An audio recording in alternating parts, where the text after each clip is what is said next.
Hey guys, it is Crystal Lopez here from crystalandcomp.com. How are you? I hope you are having a wonderful day. All right, welcome to my kitchen. For about 2 weeks, I have been wanting to make some recipes for you guys using canned pumpkin. I've got one recipe that I think I'm gonna do using a pumpkin pie, like a pumpkin that you would use to make pie. I don't know. I've got a list of them. But I'm just going to do them one by one instead of putting them all into one video because let's face it, I don't know how many of them I'm actually going to make it through. But even though Halloween is approaching, the good news is that pumpkin recipes are great through Thanksgiving, right? Right. I agree. Okay, so I'm going to show you the ingredients real quick so that you know what we're using to make this, and then we're going to throw it all together and make some yummy baked pumpkin donuts. Make them for a fall breakfast or whatever you're gonna do, a special Saturday breakfast, however you wanna do it. These are delicious and I cannot wait to show you how easy they are to make. Ready, set, go. All right, so grab your standing mixer. I have 2 of them. I absolutely love my KitchenAid standing mixers. You're gonna add your eggs, and then we're also gonna go ahead and add the oil, and you wanna mix them well. So I put the speed, mine has the lowest setting is called stir. I usually put it on that, or I'll move it up to a 2, but you don't want it to get going too fast. It looks faster in this video than it really is because I have it sped up.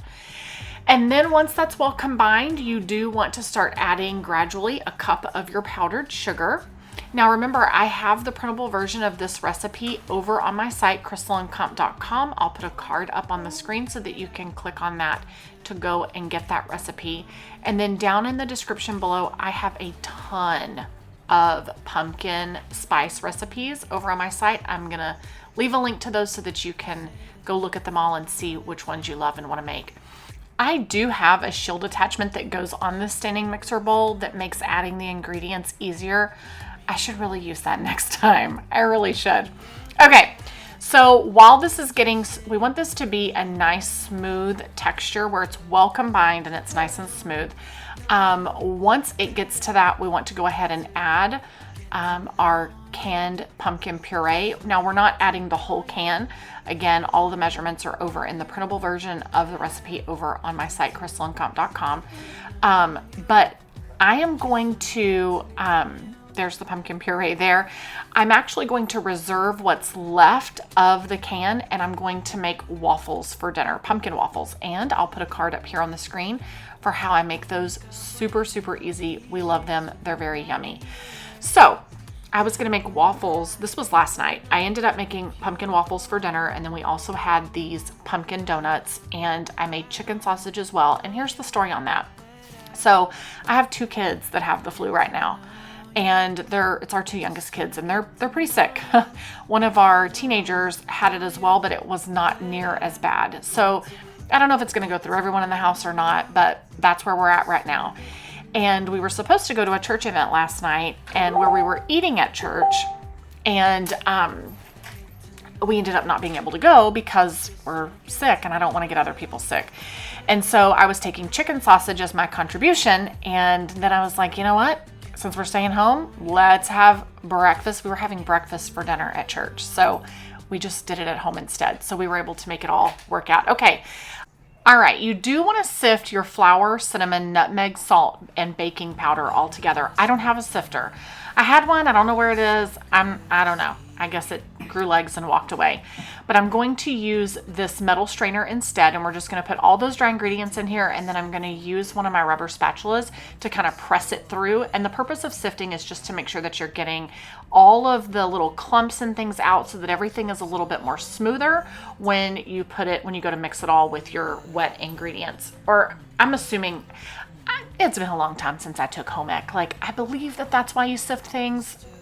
Yeah, no, if you can't sift it, you just want to make sure that your dry ingredients don't have a lot of lumps and clumps in it. So this was my workaround for that, and it worked out really, really well. So see, there you go. That's how I'm pushing it through. It was actually pretty satisfying, if I'm being honest. And then once that is done, we're going to be ready, or it's time to start slowly adding it to our wet ingredients. So we'll do that now and get our mixer going again, adding this slowly. Again, you want to do it on a low speed. You don't want for all of this to go, especially once you start adding the dry ingredients, you don't want it to go flying all over your kitchen. Ask me how I know. So hold me tight through the night.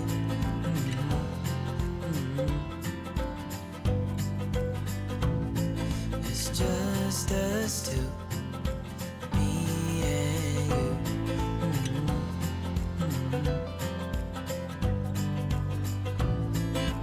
Oh, oh, I can't believe you love me.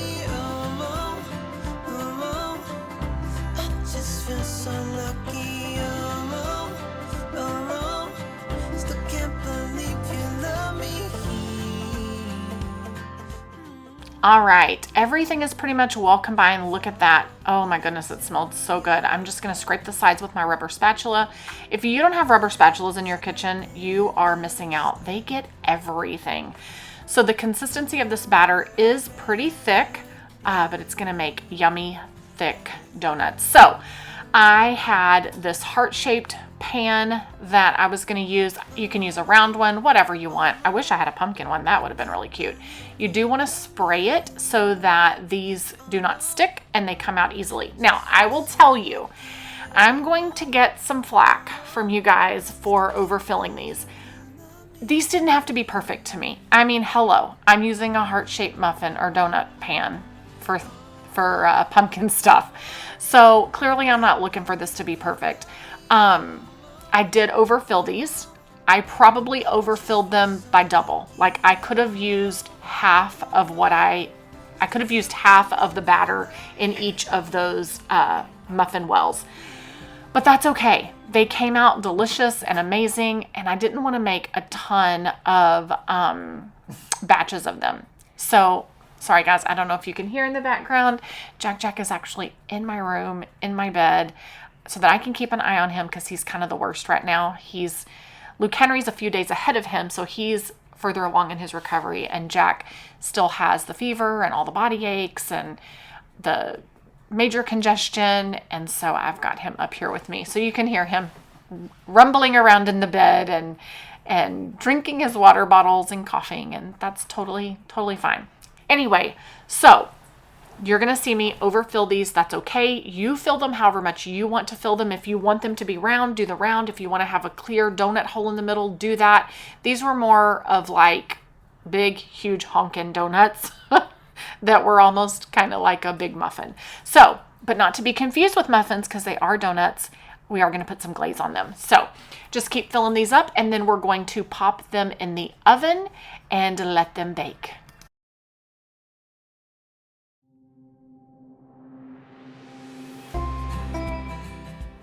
All right, look at these. Here they are out of the oven. You see how they do kind of look more like muffins, but they're not. They are donut consistency, and we're gonna glaze them, and I have a different recipe for some muffins. But now we want to make the glaze, so we want to set those aside and let them cool. They had actually been cooling for a little bit at this point. We want to let them cool, and we want to make our glaze. So the glaze is simply powdered sugar and milk. Now, I do have a tip for you.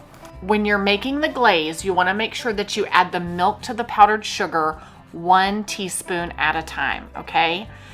Learn from my mistake here. So you don't want it to be runny, all right? The consistency of this icing or glaze is really more of like a craft glue consistency and not a runny icing. Here's what I did. I messed up. I didn't follow my own directions, and I added it all together without, like I should have stirred in between. But also I accidentally used a tablespoon instead of a teaspoon, and I would have realized that if I had followed my own instructions and kind of gradually added it and stirred. But oh well, it all ended up delicious and yummy. Doesn't matter. But at the end of the day, if you want it to have that thicker consistency of icing like you see over in the blog post, where you're getting the printable recipe from, you do want to make sure that you do a teaspoon and not a tablespoon, and you want to add it slowly. Okay, I like to add some chopped walnuts to the top of these donuts. You don't have to do that. If you don't like walnuts, don't do it. You could do pecans instead. You could do no nuts at all. Do what, any type of garnishing that you want to add to the top, you can do. So I just have some big walnut pieces that I'm chopping up there. Just get a nice, good, sharp knife. I like to use one of my serrated knives and chop it up. I like a small consistency and set them aside. All right, there are the donuts. Look at how beautiful they are. They're so delicious. Now, had I not double filled them, that hole would have been a hole that you could see all the way through. So you do what you want to do. If it doesn't matter to you, then double fill them for bigger donuts. If it matters to you, then don't double fill them. Okay, so here is the icing and we're just spooning it on. Had this been thicker, it would have coated and stayed in place better instead of being so runny, but you do you. You do it the way you want. If you don't want icing on top, don't do icing. If you would rather have the walnuts inside the donuts, you can do that. Mix it in with your batter. And we're just going to lightly sprinkle the tops with the walnuts, and there you have it. It kind of looks like cinnamon rolls to me with the icing like that. Super, super delicious. Serve it up. Like I said, everybody had one of those, and then we had chicken sausage, chicken breakfast sausage, and we had pumpkin waffles. It was delicious. The perfect fall breakfast or have breakfast for dinner. All right, guys, thanks for watching. We'll see you in the next video. Bye.